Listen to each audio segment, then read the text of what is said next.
This podcast is an expression of the personal views and opinions of the hosts and guests, and they do not represent the official stance of the podcast, its sponsors, or affiliated organizations. The podcast may cover topics such as drugs, mental illness, politics, and religion, which can be controversial or sensitive. The podcast does not support any illegal activities and advises listeners to seek help from appropriate professionals for any personal concerns related to these topics. The information provided in the podcast is for general informational purposes only, and it is not a substitute for professional advice. Listeners are urged to consult with a qualified healthcare professional for any questions regarding their mental or physical health. The podcast and its creators are not responsible for any loss or harm resulting from the use or reliance on the information provided in the podcast.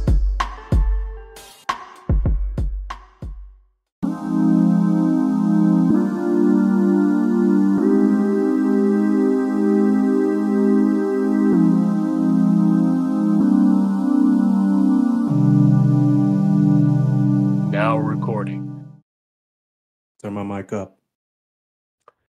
What's up, everyone, and welcome back to the Street Stoic podcast hosted by Jay and Nate. And tonight, we invited back our guest Mike from episode 4. Mike, what's up? How you doing tonight? Got a lot to be thankful for, Nate. All right. So, episode 4 recap. We talked about Rudyard Kipling's poem If. The poem, in a sense, it embodies the heart and soul of Stoicism. That's at least what we felt. If you're interested in finding out more about how we related those two things, go ahead and listen to that episode. And tonight, our topic is... Jay, what's our topic? Good old ego. Okay, so we did a little research, all three of us, and I think how we're going to break this episode down is we're going to go over the different definitions, because there's a few out there. We'll discuss those, we'll probably put our insights on them, and we're going to see exactly how the Stoics handled or looked at ego. To me, Stoicism is kind of anti-ego. Wouldn't you say, guys? Yeah, I agree. I definitely agree that is the case. In a lot of the Stoic quotes and Stoic writings, you hear a lot of mentions of the control of, your ego, that side of you that can consume you and dictate, your life the way that it just wants to keep you in a comfort zone. It wants to make sure that you're either safe, or in some cases it goes to the extreme, and it makes you think that you are better than everyone else, and that you are you're know-it-all, that it makes you feel grandiose in a very negative light. So, ego is that very negative aspect of us that the Stoics talked about it a lot, about controlling that and making sure that you were a humble person, you had humility. Yeah, that's solid. So, I know you had mentioned you found at least 3 different kind of definitions for ego. How do you want to hammer this out? Which one do you want to go over first? Because I think we should just do one of them, go over that, and then, kind of give our takes on it and move forward. What do you guys think? I think we should discuss at least the 2 specific ones. The colloquial usage and the philosophical one. The philosophical one being more closer to what the Stoics believed as far as ego, and we can just kind of read the definition for the other one. Yeah, let's do it. So our good old friend on the internet, I asked it what is ego? And the response was the term ego has several meanings depending on the context in which it is used. Here are some of the most common meanings of the term. One, in psychology, ego refers to the part of the psyche that is responsible for one's sense of self and identity. It is the part of the mind that is responsible for balancing our primitive desires, id, for societal expectations, norms, superego. This particular definition breaks down the ego into three different characteristics or aspects of it. In this particular definition, it mentions that there is three sides to ego. Regular ego, which is all it does is satisfy the id or the superego, of which the id is based on urges, needs, desire, impulsiveness, and reactive, while the superego is self-critical, acceptable way, and guilt. Those are the characteristics of those, and I mean, I get that type of description. I mean, when I see this with words that have different definitions, it it lets me see that people view certain things the same way, but just completely describe it in their own way. The only way that are able to make it make sense for them. So they'll find a definition, and in this one, I mean, I see it. It kind of makes sense that there is three different aspects to ego. What do you think, Nate? Yeah, dude, that's very interesting. It's while you were reading that, right? Basically, the two things that stuck out to me the most were id and the superego. And what I was thinking while you were explaining it was id might be the thing that the Stoics really are believing that that's the extra weight we need to the shed, right? Those are the things that could influence us by external events, circumstances, motivations, things like that. And the super ego, you said, it's being critical about yourself and analyzing things. And I relate that directly to like, journaling, self-reflection. And it's almost like the super ego is, the hero of your story. It's the person you should be. Very interesting. It reminds me of some of the stuff that I've been reading from. We tried to pronounce this last time. Plutarch. Was it That's it. Plutarch? Yeah, Yeah. that's the proper pronunciation. Right. So at least I got that right. But yeah, it seems like I'm really interested in finding out more about the superego and the difference of id, because yeah, man, it's very intriguing stuff. Mike, what do you got for us? What do you think about that? It's interesting. Because when I think of ego, and balancing your ego, I like to compare confidence and arrogance. Right, there's a very fine line between the two. Um, when you're confident, you understand that you're good in certain areas. You're very skillful in certain areas, but you understand that you can still learn and improve as you move on and go through your life. Right. Where arrogance, that's where you inflate your ego, right? And that's kind of when you guys are talking about the id and the super ego. I kind of see that as kind of the same as the id being the arrogance piece of that, and maybe your super ego as being the confidence part of that. Yeah, that's a good description of it. Actually, right here I have the definition to what they are.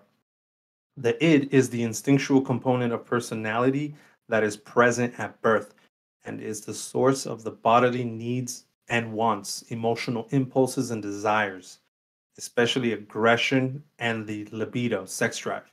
The id acts according to the pleasure principles, the physique, the psychic force, oriented in immediate gratification of impulse and desire, defined by the avoidance of pain.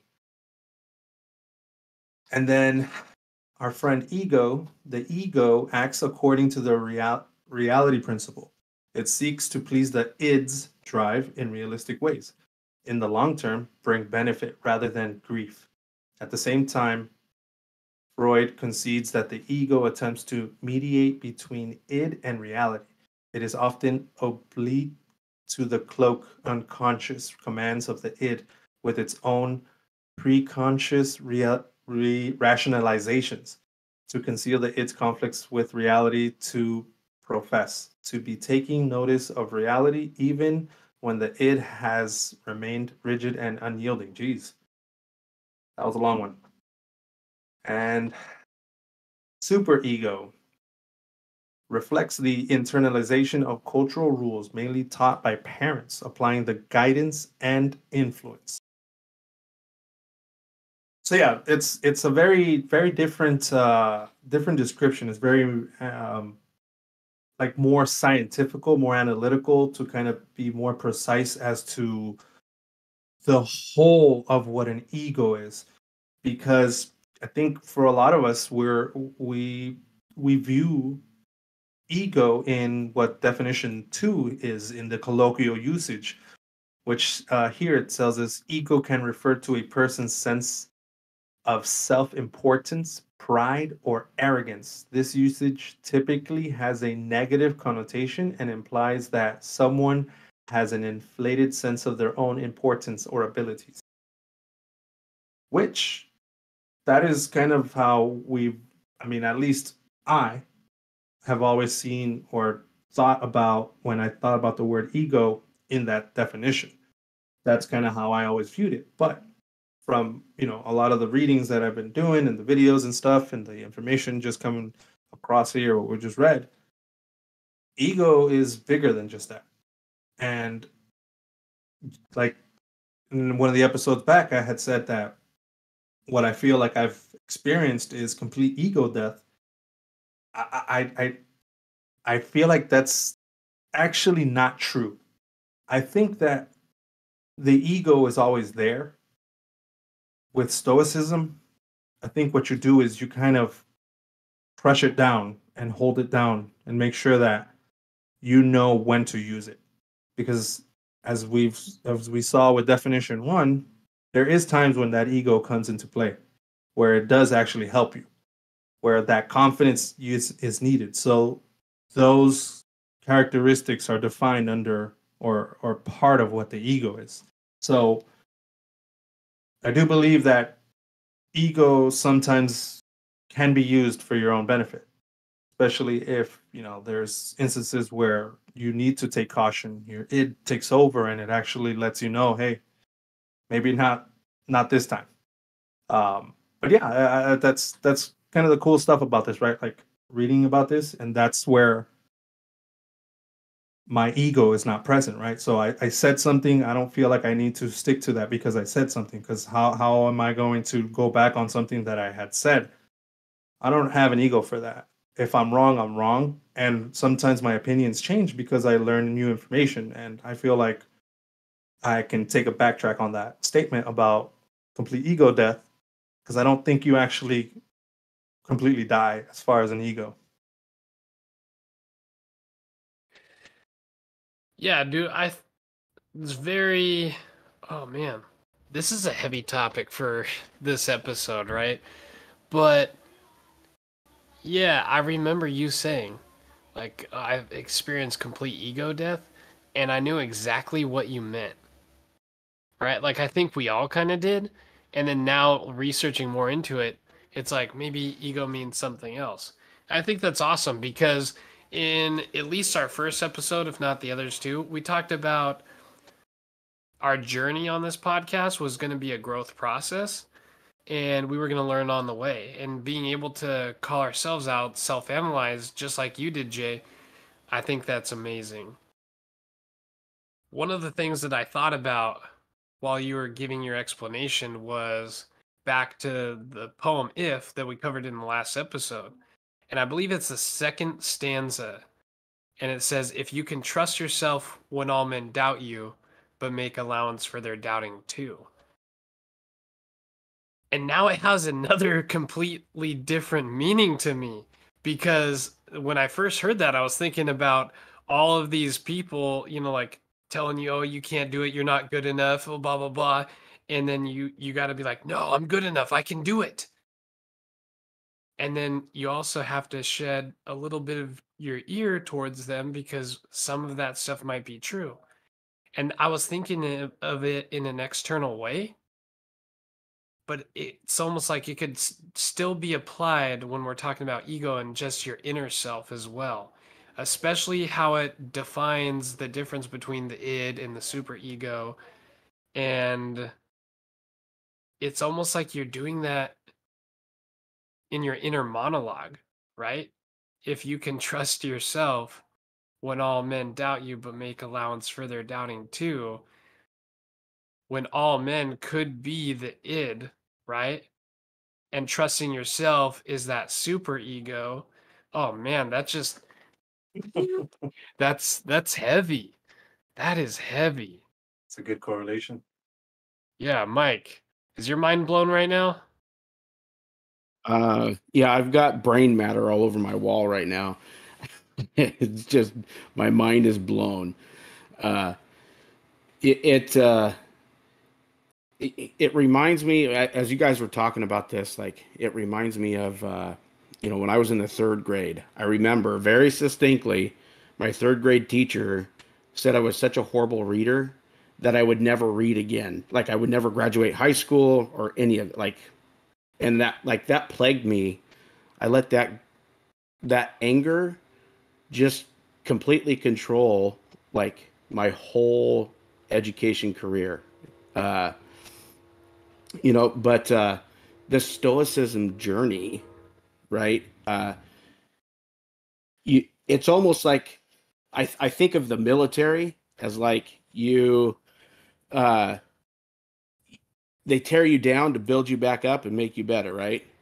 Uh, when uh, when the with this stoicism, like you're tearing down your ego and you're building it back up in a better way. That gives you more skills to handle criticism and feedback. So I gotta chime in. Another mind blown thing is, man, I don't remember if it was the last episode or the episode before, but I talked about a Stoic quote, and it says, "Man cannot rebuild himself without pain, for he is both the sculptor and the marble."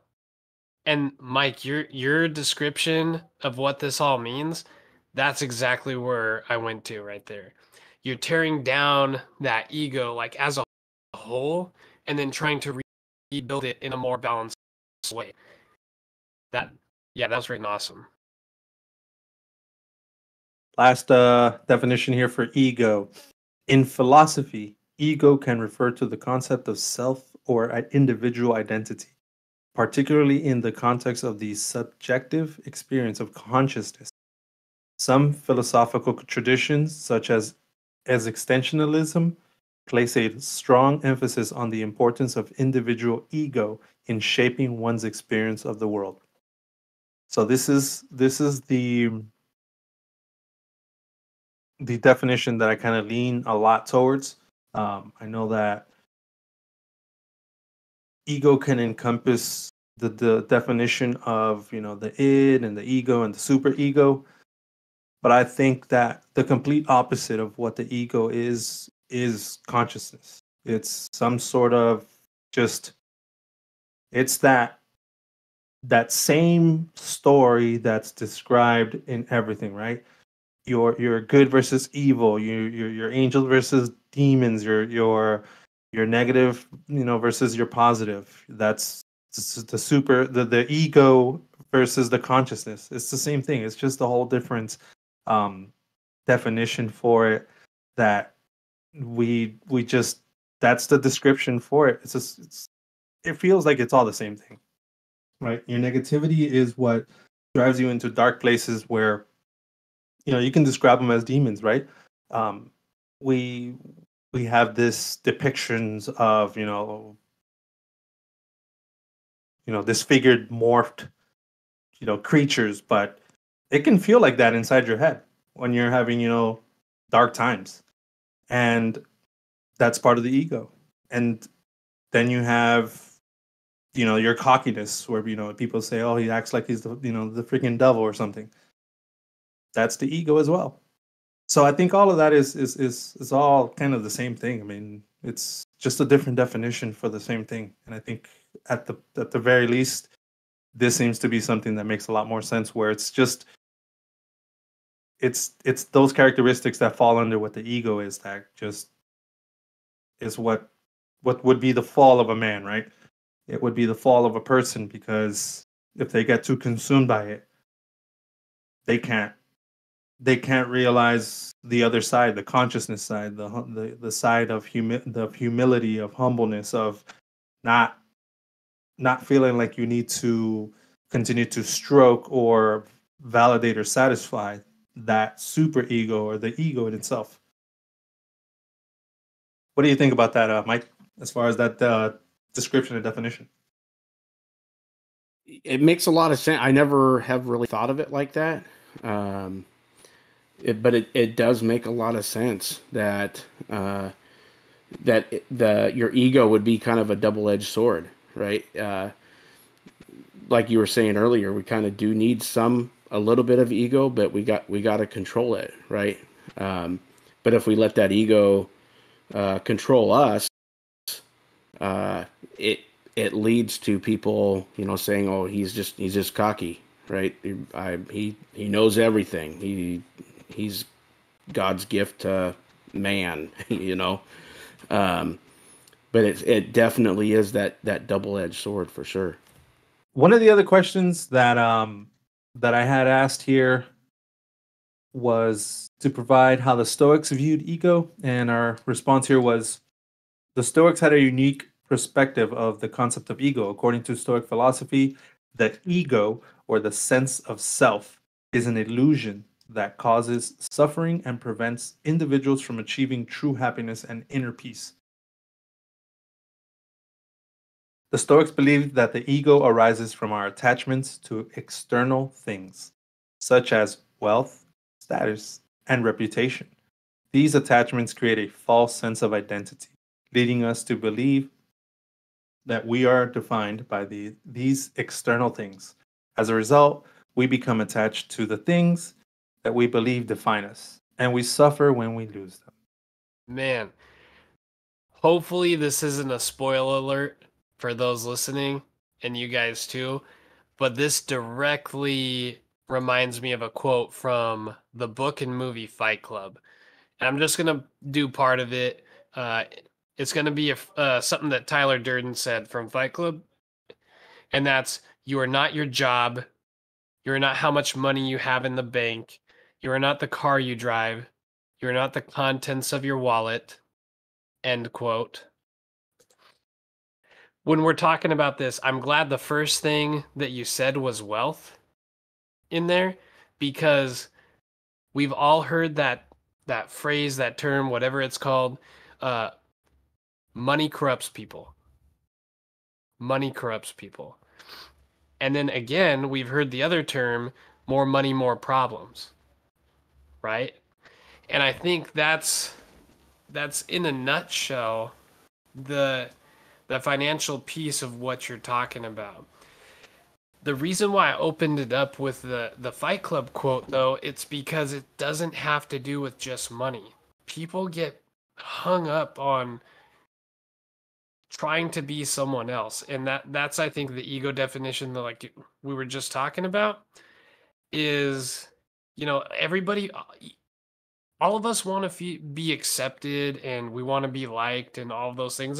That's a normal, like, basic human, like, concept. But oftentimes we find people clung on to these material things. Like, anytime you look at rich people, like, sure, like at the award ceremony or whatever, they're dabbed up, they're all dressed in nice drip and whatever. I don't know what the kids are saying nowadays, but they're dressed nice. But then you watch TMZ and they're wearing like freaking, looks like a shirt that they had from the first grade, and they're wearing the dad Nikes and the slips and all that stuff.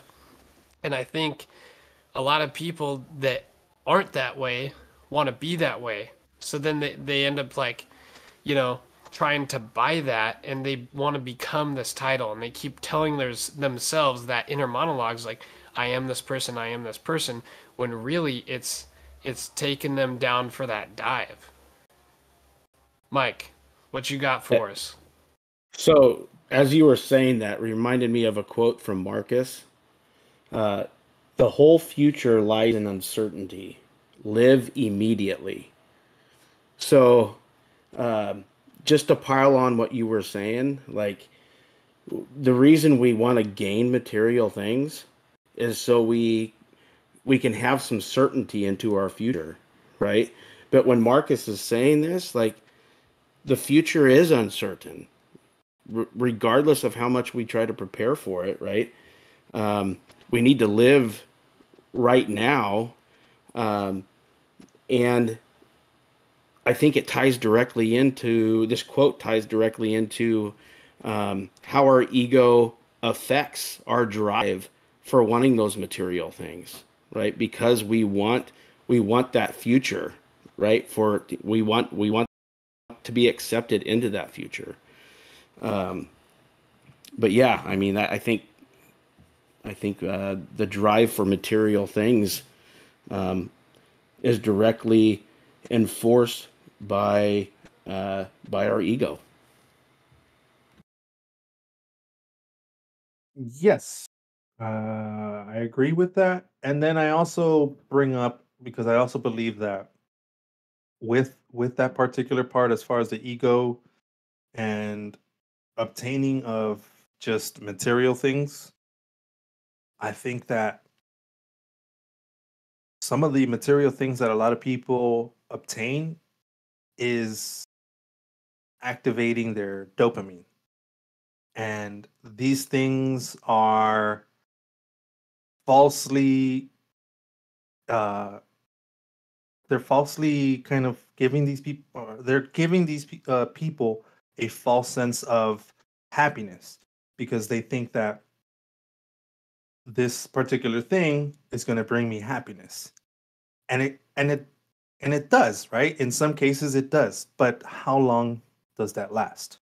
How long does the new shiny thing feel like it's still the same thing? I've been in that situation so many times. I'm of the of the three of us, I'm the very tech savvy guy. I've I've been always known to buy, the latest and greatest of whatever, because I like these things, right? And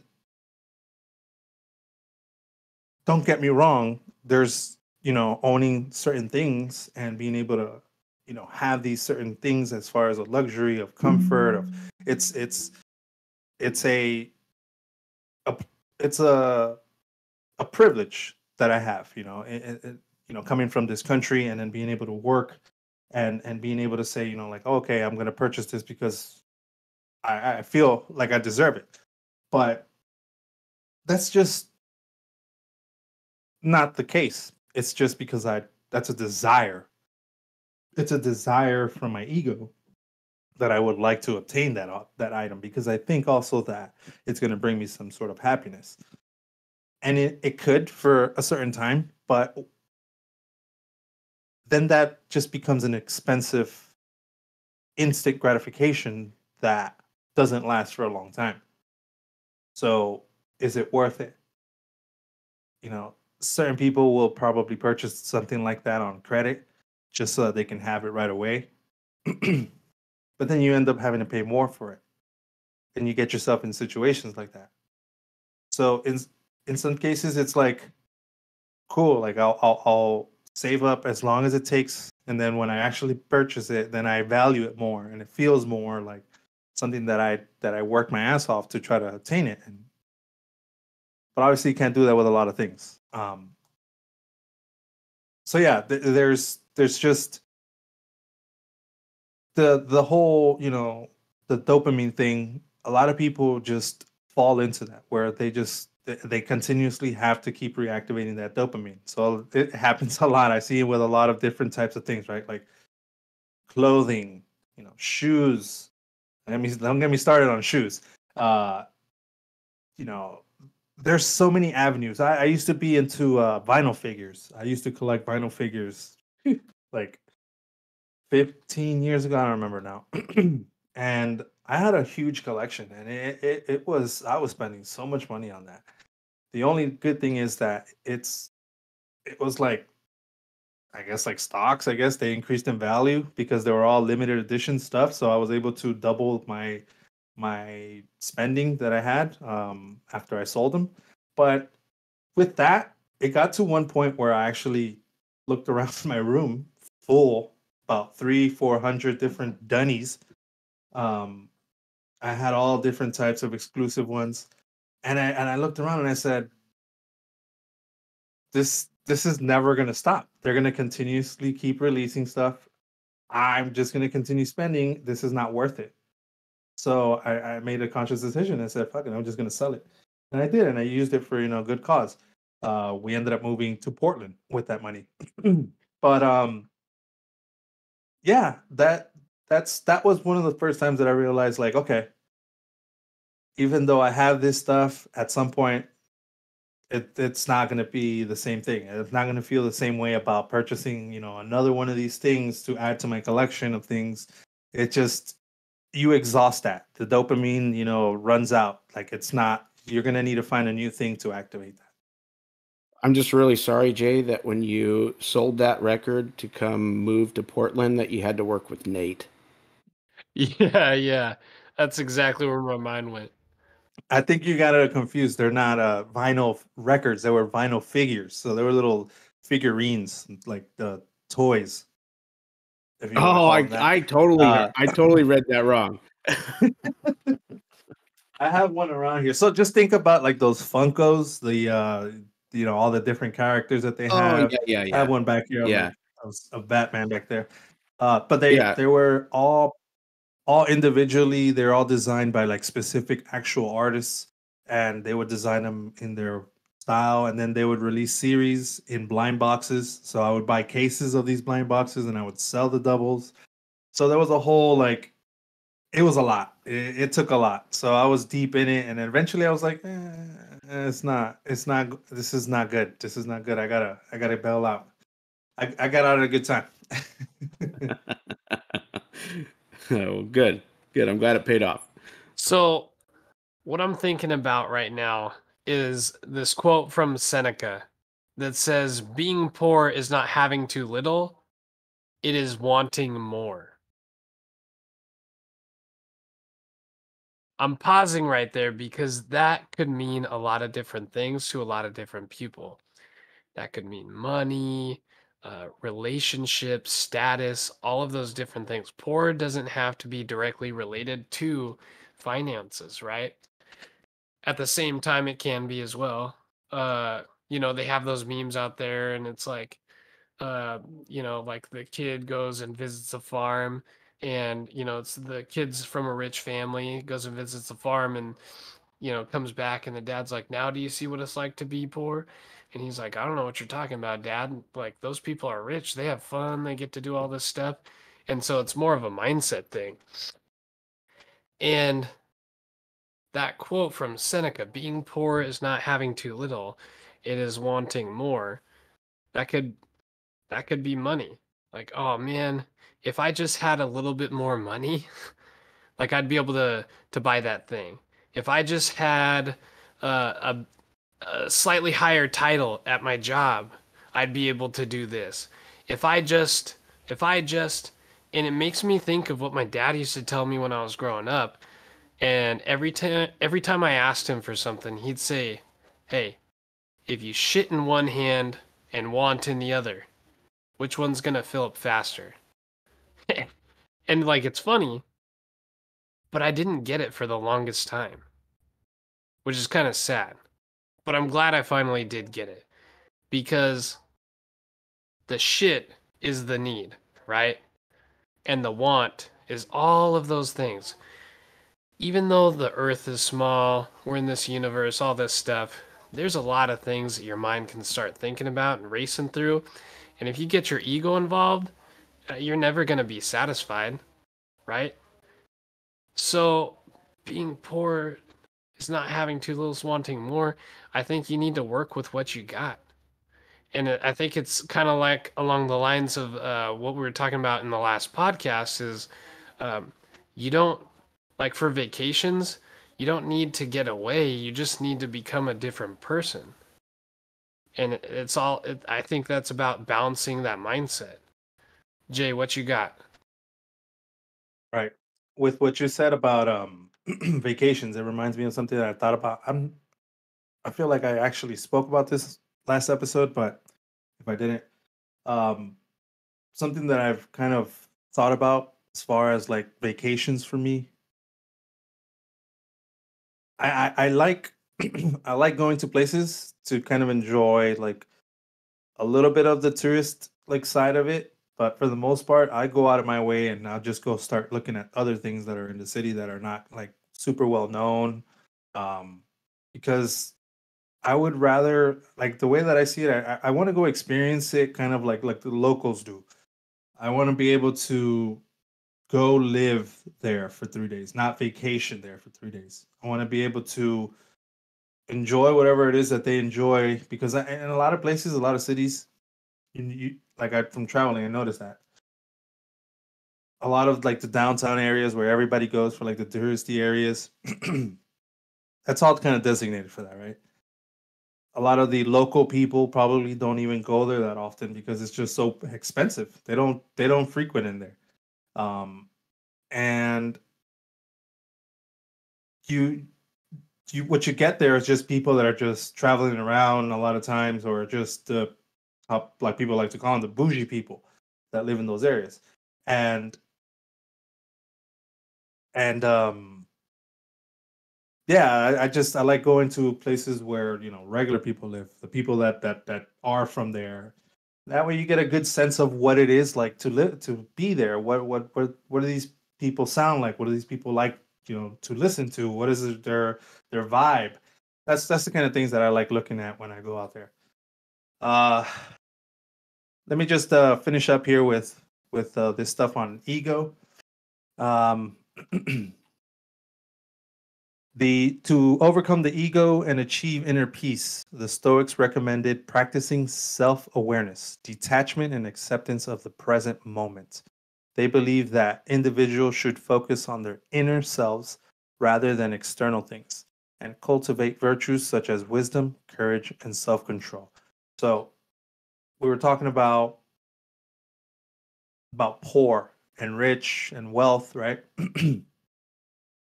I think one of the definitions that I have for that now is to be rich is someone who lives stress free from their mind. I think that's the rich person. The rich person that doesn't have to every day worry about life's daily shit that they have to deal with. The rich person is able to just brush it off and just understand that that's life and just continue moving, and doesn't let that any of the emotions get to them. They might, like, because they're humans, they might end up in situations where they're aggravated, or their anxiety kicks in, their stress levels kick in, but then they're able to kind of talk that down because they still have that control. I think that's what a rich person is. I think when you get to that point, that's what wealth is. That's to be rich is someone like that. What up, listeners? We wanted to take a moment and express our gratitude for your support and for taking the time to tune into our podcast. We value your feedback and recommendations, and we'd love to hear your stories about how Stoicism or any other self-improvement practice has impacted your journey. Please send your stories or any info you'd like to share with us to thestreetstoics@gmail.com. Also, don't forget to follow us on Instagram, TikTok, and YouTube at The Street Stoics to stay connected and receive latest updates. If you enjoy our content, please consider subscribing, liking, and sharing with others. Thank you again for being part of our community.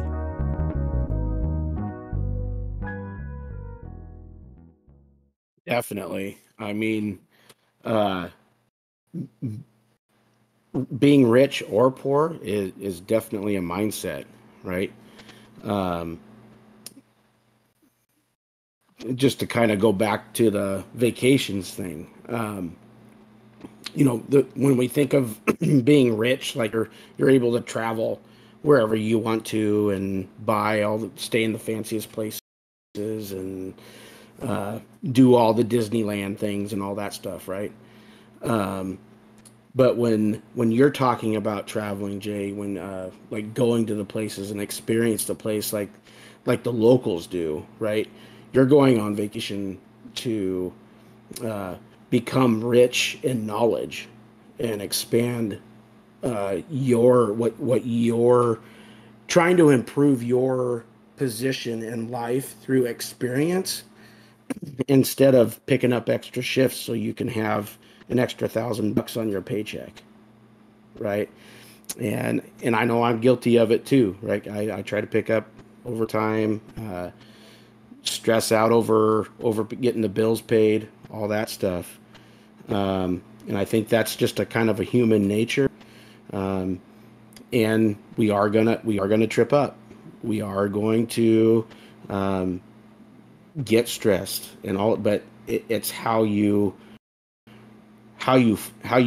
land, right? How do you land and keep your balance, and doing things to improve where you improve how your way of living, not through finances, but through knowledge.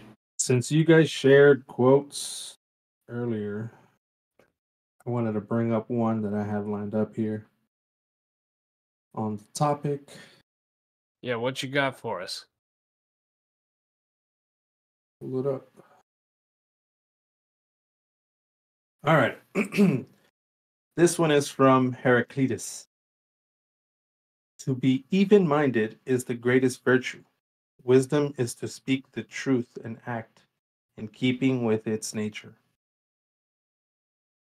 So this particular area is what I was trying to talk on, right? About take no sides, analyze both sides, take your time understanding what you feel you need to argue or support. Understand that sometimes it's not worth supporting a particular side. Both can be wrong. Look for alternatives. Don't place yourself on a side that will only cause division on a matter you don't have full understanding of or are supporting. Don't take the sports fans approach with things outside of sports. Try and understand why people are supporting or backing one argument, party, religion, etc., over the other. No one point of view, belief, or opinion is 100% based on facts. It's all belief, and that's not strong enough to argue till death.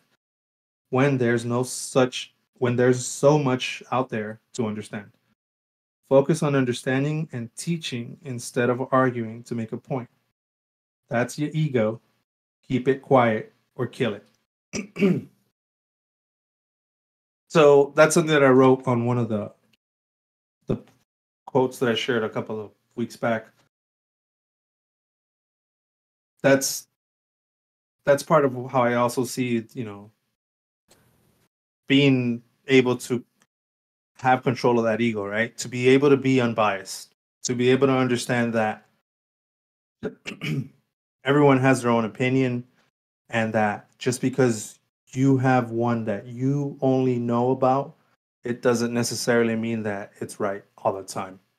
We always speak upon things from our perspective, and we know what our perspective is, and we completely have, we know it front and back, but no one else does. And that's why sometimes either you're good at being able to inform or communicate what that perspective is, or you take the very narcissistic ego, super ego approach of just telling people that you're right and that their side is wrong because you just don't want to understand or give it a chance. So yeah, that's just to conclude on all this stuff with ego. I think just taking that approach with a lot of things, right? Just being unbiased and try to be more understanding of things is a good way to combat uh, being giving in to that ego. Um, to practice trying to be a little bit more passionate, do things with purpose, focus on realism, humble, you know, humility, and be present, because we live only in the now. So focus on now and be understanding that we're all living here with our own perspectives, and just because you know one side doesn't mean that you're always right. I agree. I agree. Man, this this is definitely, I said this earlier, but this is a heavy topic for a podcast, right? Ego. The id. Oh man. It's fantastic. When you were talking, it reminded me yet again of that second stanza from If. Right? I keep saying that, but oh man. If you can trust yourself when all men doubt you, but make allowance for their doubting too. I mean, it really is. It really is. And the whole basis behind Stoicism, that logos, just things are the way they are. And I love that you talked about, past, present, and future. And the whole reason we call the present present is because it's a gift and it's the only thing that really exists. And if we feed too much into that id or the negative side of our ego, then those things can cause things like anxiety and depression. And both of those things are related to thinking too much about either the past or the future. Anxiety, usually driven, and this is just general, I'm not a doctor or anything. We got the disclaimer on there, right? This is not Dr. Nate show. But usually, anxiety is caused from thinking a lot or too much or whatever about the future. Depression generally is thinking about the past. And the whole basis behind Stoicism is to live in the moment, to be present. I think that's all we're all really looking for. And I think that's why we enjoy Stoicism so much, is because it's a foundational blueprint on how to be more present all the time. On our other community Discord, we got people chiming in asking us this, that, and the other thing. I'm not going to bring it up because I don't have their permission. But it's a lot of life advice and how do you apply Stoicism to that? And which is awesome because we all get to work through that together and feed off of other people's perspectives. But it's a task. It's a task that we have to be conscious of, and we have to force ourselves to be in the present. And that's why when we talked about memento mori and amor fati and carpe diem and all of those different things in the other episodes, those are all phrases, or I'm not sure what we're calling them right now, but those are all reminders to just live in the now. Live in the now. If we're thinking too far ahead, your ego is going to start taking over, or the id part of your ego, now that I'm a little bit more educated, is going to be taking over your conscious state of mind. What do you guys think? Dude, that was, man, this was a mind-blowing freaking episode. Yeah, it was pretty mind blowing for sure. I just wanted to add to your list, uh, add one thing to help, um, just on the perspective and like not letting your ego get in the way of seeing somebody else's perspective. Empathy. Uh, Without being empathetic to other people's life experiences, you're not you're losing the opportunity to learn something from that person. Uh, empathy in that regard, um, is a huge thing to help control your ego. Is just meeting somebody where they're at and understanding why do they believe the way they believe, right? And I think what we're talking about now, like, this could change society if everybody caught on to this, right? That's exactly how I feel. Like, if everyone were to take that approach, I think everyone would be a little bit more understanding to, you know, see that there's somebody that's probably super frustrated in front of us in line at a grocery store, and you just see how just very negative, the whole scene is.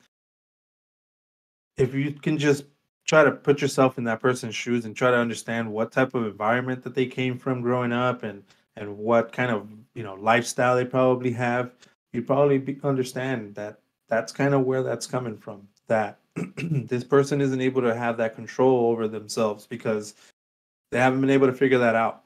And you live in a reality, in this, world, in this existence, where every single individual person has that whole little thing that made them who they are. And for a lot of people, they weren't able to regulate that. They have problems of aggression, they have problems of anxiety, super, depressed. They're just stuck in those situations because they don't know how to figure out how to get out of that. Their lifestyle was completely different than yours for you to even fathom how certain things affected them in such a way where now it's still causing them problems. And if we took that approach to be able to see that there's people like that out there, that everyone has all these different things that they're going through, then we'd be able to kind of have that empathy and have that, humbleness to say, okay, I'm not going to add to this problem. I'm going to be a little bit more understanding. I'm not going to react in a way, oh, this person's being super negative to me. You try to reason with them, try to have them understand, like, hey, man, don't. It's not as bad as you think it is, or just, come down. Let's work this out. Um, yeah, we can solve a lot of problems just with that, right? Just reduce tension. That's all. Right now, I think a lot of times the problem is that everyone doesn't know what the other person is thinking, and they just probably think that they're thinking the worst. So that's why a lot of the problems that we have going on is just that. I love that you use that analogy of, like something going wrong, grocery store, whatever. I want to say it's kind of like a clash of egos, right? Mike was talking about the empathetic approach, and you were agreeing with that's exactly what you were believing, and how we could change a lot of things as human beings. I think this clash of egos is because our perception of what reality is. And so let's use the grocery store thing, right? We're waiting in line, and we've probably all experienced it or heard about it. Somebody gets mad, either at the cashier, somebody else, or maybe themselves. They forgot something, and it's this thing, right? Well, what are they mad about? You don't know. You have no idea what they're mad about. You're judging them based on whatever behavior you're seeing. And you just relate that to negative, like a negative behavior. Like, even when it comes to your kids or your family members, somebody's yelling, screaming, punching a wall, whatever, we're focused on the behavior, but the empathetic and stoic thing to do would be to instill or input curiosity into that moment. Be curious. What triggered that event? What demand didn't get met? Right? So when we, look at criminals or look at these negative behaviors, whatever those things are, basically we're just looking at the behavior and we're serving our own needs and purpose, that selfishness, that id, by only looking at the behavior and making sure that our demands are met by having them stop. And we could probably help someone else or even help ourselves in those situations if we were just a little bit more curious about it. Why is this person doing that? We might be able to save some people jail time, making bad decisions, maybe brighten up their day if we were a little bit more empathetic. Somebody's yelling. What's going on? Why are they yelling? Right? You don't have to have an ego like, you're not going to yell at me. Then you're becoming this title of this id, right? Who says nobody can yell at you? Who cares? Why do you care? Are you sure you actually care? Right? So just be curious. What's going on with this event? Right? Oh man. That's what I call the stupid rules of society, right? Right. The ones where there's certain things that certain people don't want you doing in certain environments, and it's like, it's how what's probably the best way to do it? It's just say like you're at a park, right, and you're having fun with your family there, but you might have super loud music, or you're doing something that's typically not done at the park, right? And someone just has a problem with it because that's not something that you do here at the park. It's like, okay, like what's the problem, right? It's why are people enforcing rules, like trying to kill fun from people just because someone decides, oh, we're not going to have that. I mean, I understand in certain cases, safety reasons and whatnot, but a lot of times people just get involved and just want to enforce stupid rules in certain areas where it's just like, this is nonsense. Like you have to be dressed a certain way to get into this particular club, restaurant, or whatever establishment. It's like, yeah, here we go, just enforcing a societal rule that now it just becomes normal. And then every time everyone wants to go to a particular place that's like this, they always think that they have to be dressed like this. And I've learned that the hard way because I've moved around. I grew up in Miami where, you better go dressed up every single place, always. And then I move around and then I always show up at places like, all right, well, it looks like everyone's just dressed like they were at 2 p.m. at their house on a Saturday afternoon, and they just come out, and it's just like, all right, I guess we're all just dressing down. And I had to get used to that. I was like, all right, well, people everywhere else don't dress like that. And it's just like a societal thing, like, right? The society decides these type of weird rules, and then it just sticks with certain people. And I don't know. I think that's also kind of like close to what, the ego and stuff. Be looking at your best at all these different places. It's just like to stroke whose ego in those, establishments, because everybody wants to look better than the next person. Why?